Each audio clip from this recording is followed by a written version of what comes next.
Well, we're excited to announce that we have our very first sponsor. And being that we write most of our show in Heine Brothers coffee shops, it only made sense for them to be our sponsor. So check it out. Heine Brothers Coffee, Heine Brothers Coffee, Heine Brothers Coffee is committed to organics and fair trade, recycling, friendly and relaxing shops, and a great cup of coffee. Now featuring coffees roasted in our headquarters and coffee roastery in Louisville's Portland neighborhood. If you're outside of Louisville, you can get coffee shipped to your door by ordering online at heinebroscoffee.com. That's HeineBroscoffee.com. Heine Brothers Coffee, Louisville's neighborhood gathering place since 1994. Heine Brothers Coffee, Heine Brothers Coffee, Heine.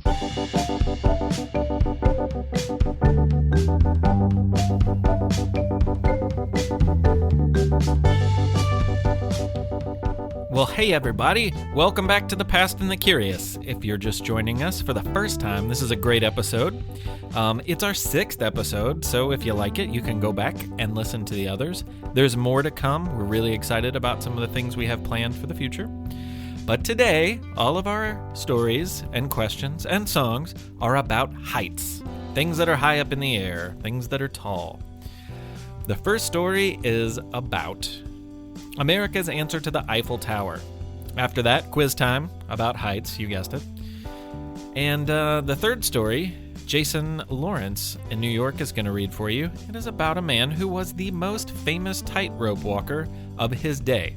After that, the Tamerlane Trio, which is myself, Rob Collier, and Amber Estes Thieneman, will perform East of the Sun and West of the Moon. But first, here's Victoria Reibel. With the enormous crash and bang of 200 pounds of dynamite, the giant wheel rattled off its axis. People watching from the ground watched as a few spokes broke off, and at those places, the circular shape began to twist and turn. In a matter of minutes, the wheel, once 264 feet tall and weighing hundreds of tons, was nothing more than a heaping pile of rubble and twisted metal. The steel will be melted and reused, but the rest was junk. It was a sad end for something that created so much joy and changed so many people's views of the world. In 1893, people lived their lives on the ground. No airplanes, no skyscrapers, and certainly no jetpacks. A few lucky people might have ridden in the basket of a balloon, but the Wright brothers were still years away from flying their airplane, and Count Ferdinand von Zeppelin was probably just dreaming about seeing his giant blip in the sky. So to see the world from a bird's eye view was a brand new experience for most people. And new experiences are why people came to a World's Fair. Cities all over the globe compete for the honor to host one. And as an attendee, you might travel from days away to visit, along with millions of other people to see the newest technology, the newest products to buy, as well as artists, musicians, people from all over the world, and even a few celebrities of the day. When Philadelphia hosted one in 1876, people rushed to see the right arm of the Statue of Liberty. At this point, the famous statue wasn't complete, and money was needed to build the pedestal on which it stands today. So the fair organizers allowed people to climb up and walk around the torch for a charge of 50 cents. But that disembodied lady's arm was nothing compared to what Paris built for the 1889 World's Fair. There, fairgoers were invited to experience the world from 900 feet above the ground on a structure that much of Paris actually hated and tried to prevent. Ironically, today, that tower, the Eiffel Tower, is the most recognizable symbol of Paris. So when Chicago was chosen for that 1893 World's Fair, all the planners could think was, how do we top that doggone Eiffel Tower? Build a bigger one, but top it by 500 feet. Oh, bigger is not always better. It's already been done. Think creatively. Then someone actually suggested building a structure that could be used for something that sounded a lot like today's bungee jumping. Perhaps a little too dangerous and ahead of its time. Then a man from a Pittsburgh steel company had an idea. To most people, George Washington Ferris Jr.'s idea sounded as dangerous, if not more so, than the bungee jumping idea. But his was chosen, and he and a crew got to work. As they did so, smack dab in the middle of the fair, the rest of the buildings and attractions were built around them. In the end, the World's Fair was like a brand new city built right there, in the middle of Chicago. It was full of beautiful new buildings and statues. There were gardens and ponds, and at night everything glowed with new electric lights like no one had ever seen before. When it opened, it would be flooded not just with its artificial lighting, but with scores of people from all over the country. In addition to so many electric lights, it was the first time these scores of people would ever see such things as a moving walkway, shredded wheat cereal, Quaker oats, and juicy fruit gum. And along with piano performances by rising star Scott Joplin, it was also the first time Americans heard this song played. As a woman nicknamed Little Egypt performed belly dances. But nothing took people's breath away like the fair's answer to the Eiffel Tower. In the middle of it, standing 264 feet, carrying 36 cars, and making one complete revolution every 10 minutes was, have you guessed it yet? The world's first Ferris wheel. At first, people were terrified to try it. Perhaps this was because occasionally loose nuts and bolts would come bouncing down from the top, like chunks of hail in the springtime. But Ferris and his men built the wheel with more of those than they really needed, so who cares if it lost a few, right?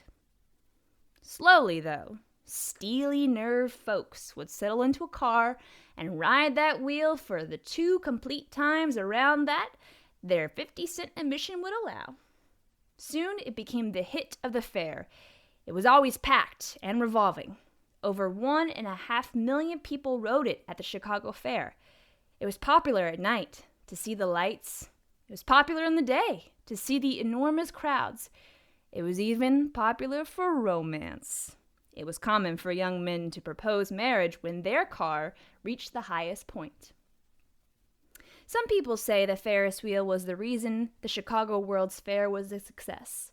They say, if not for the wheel, the fair would have lost money. But that wasn't enough to save its life. After the fair, it was moved to the north side of Chicago. Later it was sold and installed the 1904 World's Fair in St. Louis. But after that, boom. They blew it up with dynamite, and it rode its way into the history books. But for a time, it was America's great answer to the Eiffel Tower. Think about that the next time you ride one. Or, if you're like me, the next time you stand safely on the ground and watch someone else ride it. And ask yourself this. If you were in 1893 and had never ever seen or heard of such a thing as the Ferris wheel, and you saw it for the first time, would you take that ride? From the creators of the popular science show with millions of YouTube subscribers comes the Minute Earth podcast. Every episode of the show dives deep into a science question you might not even know you had. But once you hear the answer, you'll want to share it with everyone you know. Why do rivers curve? Why did the T-Rex have such tiny arms? And why do so many more kids need glasses now than they used to? Spoiler alert, it isn't screen time. Our team of scientists digs into the research and breaks it down into a short, entertaining explanation, jam-packed with science facts and terrible puns. Subscribe to Minute Earth wherever you like to listen. Do you find it hard to sleep at night? Then the Sleep Cove podcast can help you. Hi, I'm Christopher Fitton, the voice and clinical hypnotherapist behind Sleep Cove. Sleep Cove features sleep hypnosis, meditations, and bedtime stories, all designed to help those of you who struggle at night to achieve a restful and peaceful night's sleep. Search for Sleep Cove on Apple Podcasts or Spotify and see why Sleep Cove helps millions of people sleep deeply all night long. It's quiz time. It's quiz time. It's quiz time. Time.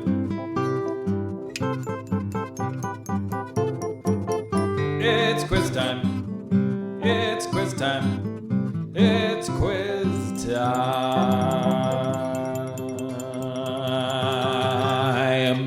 And you heard the song, so you know that it is quiz time. Question number 1. In which state can you find the tallest tree in the entire United States of America? Well, the tallest tree is a coast redwood tree in the state of California. Its name is Hyperion, and it is nearly 380 feet tall. California is also home to the more famous General Sherman redwood, which is the largest, but not the tallest tree.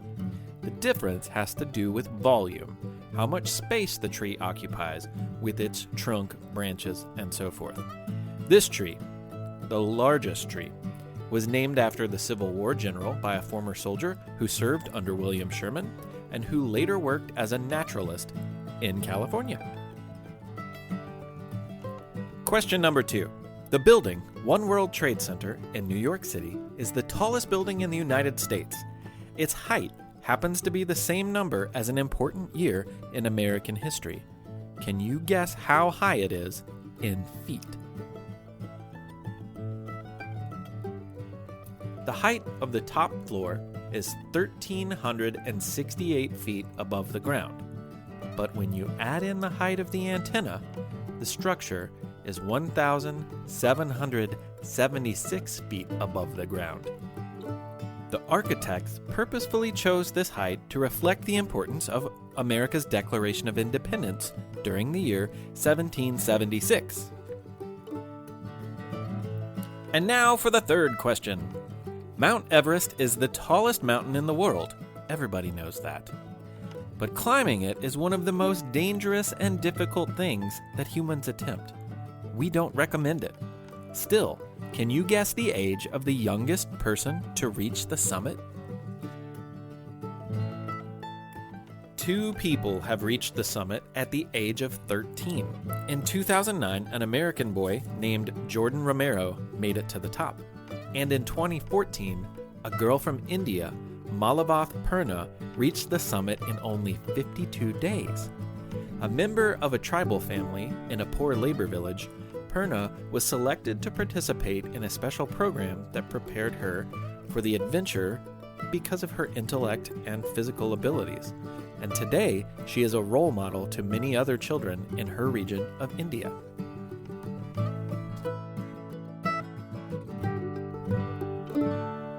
And here's Jason Lawrence with our second story of the episode. What more was there to do? In the last couple of years, Charles Blondin had done nearly everything he could think of to shock the people on shore. But he discovered, once you walk a tightrope across Niagara Falls, it can be difficult to top. That first time, a summer day back in 1859, brought thousands of people, both to the Canadian and American sides of the immense series of waterfalls. Most folks were excited and nervous, anticipating the crazy event. Others were most certainly there to see the so-called Great Blondin tumble from a great height and wind up in splashes and splatters in the great bubbling chasm of water and stone below the tight wire. Alas, all in attendance would witness the Great Blondin defy death by walking 1,300 feet on a rope just 2 inches wide and hundreds of feet above the famous hole in the earth. But fame is a double-edged sword, friends. Blondin found it wasn't all tightrope walking love once he completed that walk. People constantly wanted to know, what's next? Surely you've got something bigger and better in the works, right? Oh, Blondin, however will you thrill us now? Jeez, is defying death once not enough? So since then, he'd had to come up with more impressive feats to keep their attention. Once he did the entire walk in the dark of night, with only the light of 2 train lamps on each end of the rope. Lived. Another time he made the walk in a gorilla suit. Lived. What's next? Okay, that's not enough for you folks, Blondin thought. I'll somersault my way across the wire. And he did, and he lived, and people wanted more. He did the walk in shackles. He did the walk while carrying a man on his back. Lived both times. Now, don't get me wrong. The people loved it. But they also seemed to be saying, "Listen, Blondin, this is all really cool and we're all very impressed with your balance. But we're ready to see something that we've never seen before. You know, you're not the only funambulist out there today." I should mention that Blondin was from France, just like the word funambulist. That's a fancy word for a tightrope walker. And no, it doesn't have anything to do with the word fun. If you're afraid of heights like me, there would be nothing fun about walking a tightrope anyway. The word actually comes from 2 other older Latin words. Funis means rope, and ambulare means walk. You can figure out the rest. So the great Blondin came up with something sure to thrill the audiences and stifle any competing funambulists. He was certain of it. Word was spread and newspapers advertised the upcoming feat. And when the day came, people unloaded from train cars and steamboats by the score. Many watched from the shores, but a few lucky ones found themselves on the water beneath the rope above, on a boat known as the Maid of the Mist. They would be luckier than they knew. As the sun took its place high in the sky, people waited with breathless anticipation. Children clung to their parents' legs. People spoke in hushed tones. "I hear this walk will be the greatest the world has ever seen," one lady said. "I can't begin to imagine what he has up his sleeve this time," a man said to the group around him. "I'm only here because I've bet $25 that the great Blondin will finally fall to his doom," replied a killjoy. And in an instant, he appeared at the edge of the land surrounding Niagara Falls. As he put his soft leather shoe on the 2-inch rope stretched across the churning water, the world seemed to hold its breath. With a few more slow steps, people finally began to breathe and take a greater notice of his body. What was that on his back? It looked square and metal. Certainly not as impressive as carrying a person on his back. What was the meaning of this? The people watched skeptically now, as he reached the middle of the rope and balanced himself, far above the water below. Perhaps that man who bet against Blondin's success perked up a little bit at this point. But Blondin did not fall. Instead, he unstrapped the metal box from his back and balanced it on the rope in front of him. He crouched in front of it and began to fiddle with some small objects the people couldn't quite see. A woman on shore had a pair of binoculars and began to relate what she saw out loud. He's building a fire." "A fire? He'll burn the rope and fall for certain," someone cried. No, that box. I think it's a stove. Why, I think he's going to cook something." "Oh, how splendid, Blondin. He'll cook himself breakfast. What genius!" While the fire was warming up the stove, Blondin produced a bowl, a whisk, and several large eggs. Standing balanced on the line, he broke the eggs into the bowl and dropped the shells down to the water far below. With the whisk, he whipped them into a froth. Then the whisk followed down below too. Now producing a skillet, he poured the beaten eggs in, tossing the bowl after the whisk and eggshells. And then, if you can imagine, he stood right there and cooked an omelet, just as calmly as you or I might do while standing firmly on the kitchen floor. A few minutes later, it appeared that his omelet was ready to eat. But he didn't eat it. Instead, he looked down below and caught the eye of the captain of the Maid of the Mist. Gesturing with his hand, he beckoned the boat to come closer, directly underneath where he stood on the 2-inch rope. As the boat came closer, Blondin set the omelet on a tray with a napkin, fork, and knife, which he then tied to a rope that would support it without tipping over. Then slowly and carefully, he lowered the breakfast down to the boat. In a minute or so, the dangling omelet was within reach of the passengers below. They looked up at Blondin with a hint of confusion, but he simply gestured for them to eat it. So the people on the Maid of the Mist took turns sharing bites of this omelet from above, and when it was gone, they looked up and thanked the great Blondin. He bowed and began packing up the stove. A few minutes later, he was across, safe and sound. The Killjoy lost $25 that day, and some lucky folks on the Maid of the Mist got a free breakfast. There were no reports on how the omelet tasted. Blondin went on to thrill audiences the world over, eventually displaying his funambulism on nearly every continent. And still today, every so often a daredevil attempts to walk across Niagara Falls, but none will ever match the offbeat and bombastic approach of the Great Blondin. Now, before we go, we have one more thing for you. It's an exclusive recording of the Tamerlane Trio of a song called East of the Sun and West of the Moon, kind of keeping with the theme there. The Tamerlane Trio is myself, Mick Sullivan, on mandolin and guitar, Amber Estes Thieneman sings, and Rob Collier plays bass. He also did all the recording and production on the song. It sounds really great. The song itself is actually from 1934. It was written by a student at Princeton for a Princeton production, and it became part of the American Songbook. We hope you enjoy.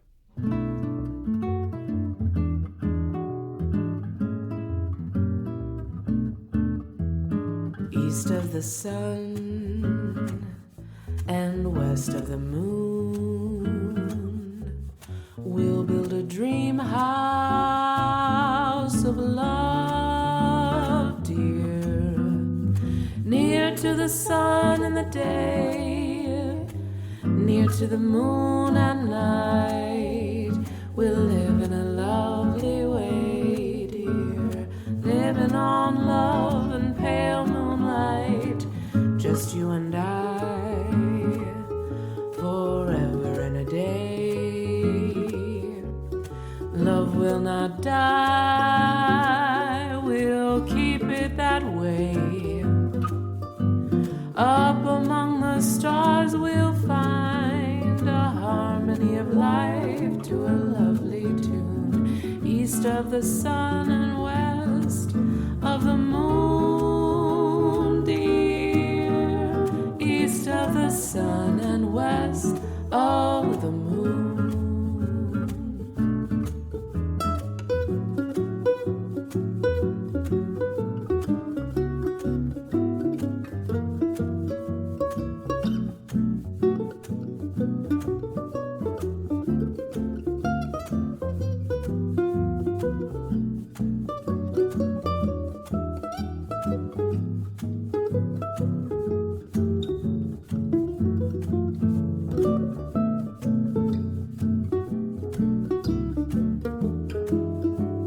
Just you and I, forever and a day. Love will not die, we'll keep it that way. Up among the stars we'll find a harmony of life to a lovely tune. East of the sun and west of the moon, dear. East of the sun and west of the moon.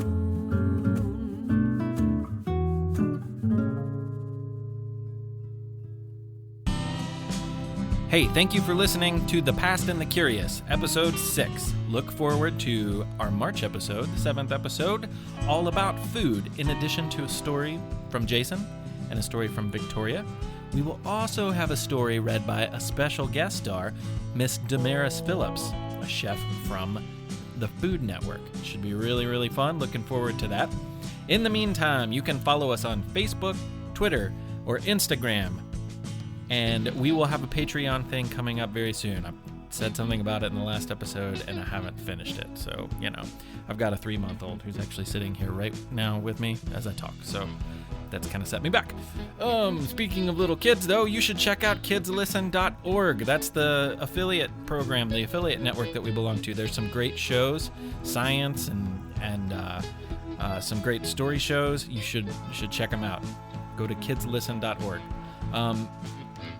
If you would like to help us until we get our Patreon account up and running, please go to iTunes, subscribe, rate us, give us a review. That's how we crack into the rankings for our category. So please, please help us. I'd also like to thank Sharon Murphy. She provided the clarinet for our belly dancing music that you heard at the very, very beginning, and also with Victoria's story. And lastly, I would just like to remind you to be nice. Learn something and then share that with somebody else. Thanks again.